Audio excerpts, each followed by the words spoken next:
Thank you so much. And let's, it is a party. Let's have a wonderful time. We do believe in our family and celebrating life, which Dick will talk about more.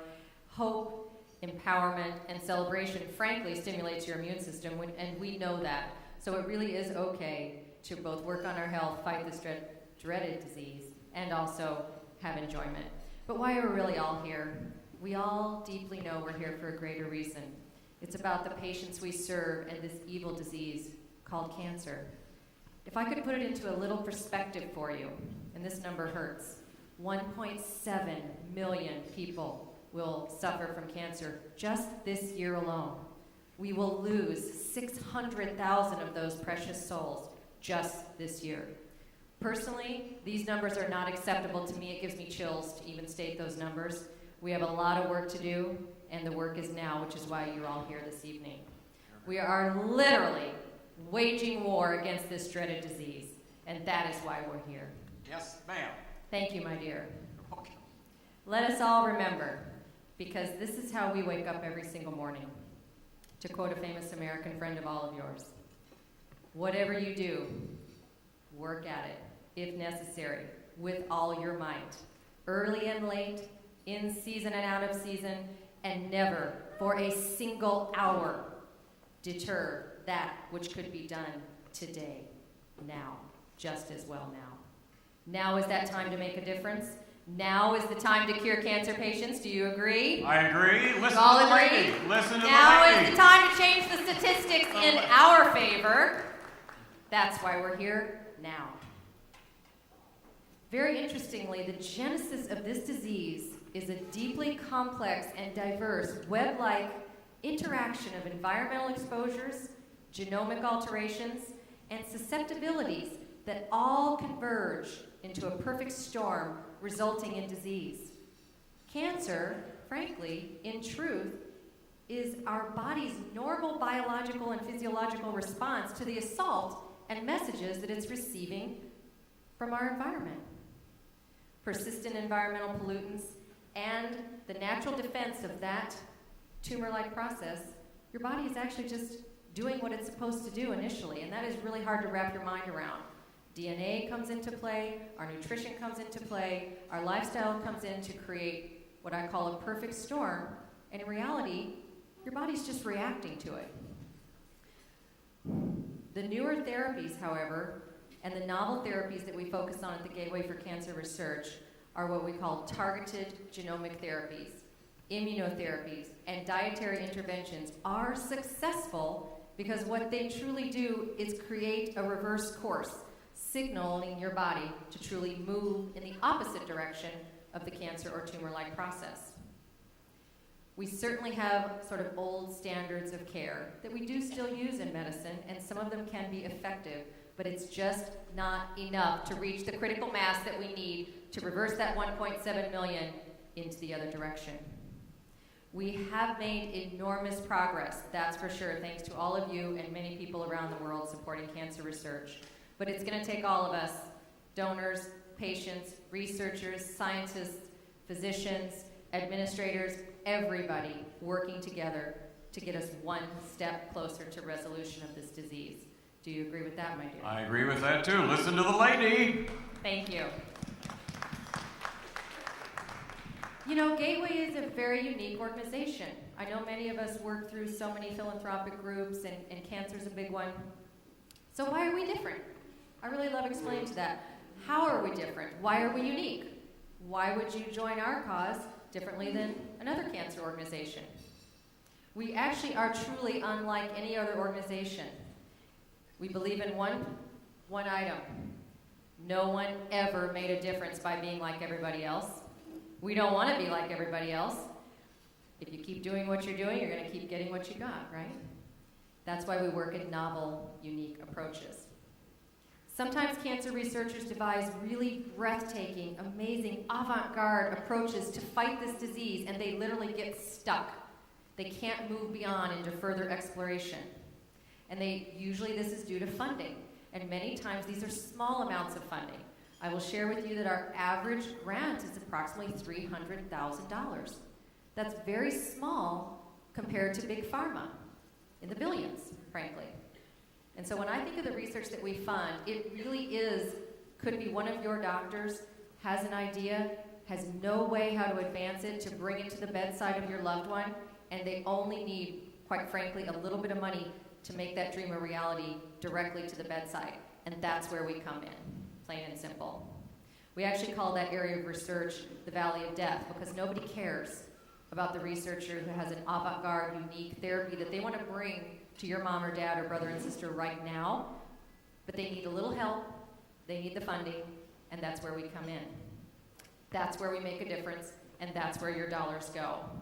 It's actually a gap that we step into and provide the resources to make a life-saving clinical trials an immediate reality. We're also unique, and you've heard so much about the 99 cents of every dollar that goes to research. Say no more. My husband will share a little bit more about that. It is true. It's actually, I think I can live say, it's actually 100% of your dollars do go directly to research. None of your dollars here this evening will fund any administrative expenses, nor any expenses of this event, frankly, period. And we're happy to prove that to you and show that to you. Thank you. And that's due to this gentleman. His idea many years ago. We didn't want our donors to feel like they were paying for administrative expenses, frankly. We want you to really understand where the money's going. We're also stewards of your dollars, and we're very proud of this. When you entrust your dollars to us, we actually closely monitor the grants. We move the money very slowly through a process where researchers are required, for example, to finish their accrual, and then they're funded a little bit more. And then they work through the first early phases, and then they're funded a little bit more. And there's a whole team of Gateway staff in Chicago, actually, tracking the researchers. So once they're funded, they're held accountable. And we want to hold their hand. We want to walk through the process. We don't just pray and hope that the process works. We want to utilize your dollars every step of the way. And I will tell you, occasionally, we pull back a funding. Something doesn't work out. And we're responsible. And when we see that's occurring, we're going to move those dollars back into the foundation and fund something else. And we do it carefully and with thoughtfulness. And we never leave a patient uncovered with a treatment that's working for them, though. Ever, Right. ever, ever. If one patient in that trial is successful on that medication or that intervention, we continue to provide that medication or that intervention, even if the trial ultimately perhaps is declined in the grander scale. We will not leave them. I think that says it all. With that, I'm going to leave you to my wonderful husband, Mr. Richard Stephenson, founder of Gateway. Oh, my goodness. Well, I'm going to thank you, honey. Oh. Whoa. Well, I'm honored to be with you, all of you tonight, and I hope you'll allow me to take this brief opportunity to thank each and every one of you, our family, our friends, colleagues, and distinguished guests who are here for being with us, and most importantly, for opening your hearts and what we know will be opening your pocketbooks to support the incredible breakthrough clinical trials of Gateway for Cancer Research. We have the privilege, honor, and heartfelt responsibility of funding research around the world. We're presently in 6 different countries.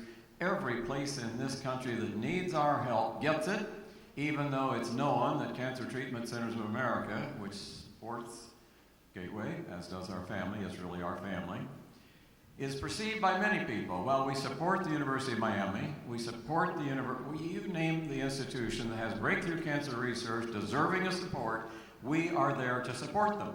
They think CTC is their competitor. What we all ought to garner from this myth is, and galvanize our thinking about this reality. Cancer is the enemy. Let's all get together and solve this problem, not pretend it's an insular problem for Memorial Sloan Kettering, an insular problem for Mayo's, an insular problem for any one of the other institutions who won't fund anybody else's work. We fund them all. If there's a chance of changing the face of cancer that my mother never had, you're going to get funding from us. From the family in addition to Gateway, but Gateway certainly. Well, more to come on that front. But first, allow me to remind you that together, dear Gateway supporters here this evening, we're setting a critical, truly life-changing and life-saving course for the future, thanks to your being here. Let's also use our celebratory time together tonight, regardless of our ancestry, to inspire one another and to challenge ourselves to do more, do even more and better, to strive, as we will, to eradicate this horrible disease called cancer. And to be hypersensitive and diligent in our work with the sense of urgency it deserves. There can be no greater calling, I think, than life-saving, absolutely important life-saving efforts to cure cancer. And so many of you know, too often from your own experience, Ray, time takes on new meaning when your loved one has been diagnosed. The big, black, all written in bold, cancer scares everyone. Time becomes a truly precious commodity. Oh, so precious. Wait time can be a very thin line between life and death for them, and waiting for the breakthroughs that'll help them feel better and live longer is an anguishing and fearful time. This is unacceptable. There are worlds of opportunities in benches that don't get noticed, that could be moved, it's called translational research, could be moved from the benches of research to the bedside of those needing it, and we are going to execute that reality, not leave it floundering out there for failure to focus. As a matter of the moral code, we need to do everything in our power and our judgment to enable the great scientific and clinical minds of our time to achieve the breakthroughs that will help patients conquer their cancer and to conquer it now. That is our mission, and together we're unstoppable. That's why we're here tonight. It's quite clear. Inspired by my mother's tragic cancer journey, I and my family set out to change the face of this ugly disease. In her memory, with trusted friends and colleagues, my Vice Chairman, Bob Mayo, and his wife, Cindy, are here tonight. Peter Yezovich and his wife, the Honorable Paris Yezovich, are here, and others from the CTCA world are here as well. That's why we founded Cancer Treatment Centers of America. In her memory, and to support that memory with very different views of the world. So that's the vehicle for the vision, delivering the mother's standard of care in my mother's memory, and to more than 90,000, nearly 100,000 unique patients from every state in our nation and many foreign countries. And Gateway Research has been a driver for clinical trials, also worldwide, since 1991. Well, bringing us ever closer to finding a cure after founding in 1991 Gateway Cancer Research. So what have we accomplished today? Well, since 91, Gateway has raised more than $85 million for clinical cancer research, no test tube or animal studies, exciting and hopeful research with moms and dads, and many children too. And we funded over 160 clinical trials worldwide, and as I said, we have 6 going on in nations beyond our shores. But many of the trials include institutions in Florida. In fact, 85 really promising trials would not have proceeded without Gateway support. Nearly 4,500 patients to date have been enrolled and been directly treated in Gateway trials. This is nearly 4 times the number of people living in my hometown of Sheridan, Indiana. And happily, 70% of the Gateway-supported trials have been so successful. Many of the trials don't get to where I'm about to tell you Gateway trials have gone. So successful that they've been progressed to the next phase of research, getting closer to cures all the time for now tens of thousands of patients who wouldn't have had the option but for Gateway's intervention. Well, while we celebrate these impressive achievements, and honestly they truly are, we must also focus on the efforts that lie ahead. Lie ahead to eradicate this monstrous disease. It is said to be the emperor of all maladies, cancer. That's the title of the book by Sid Mukherjee. It clearly is the emperor of all maladies. Nothing like the damn thing.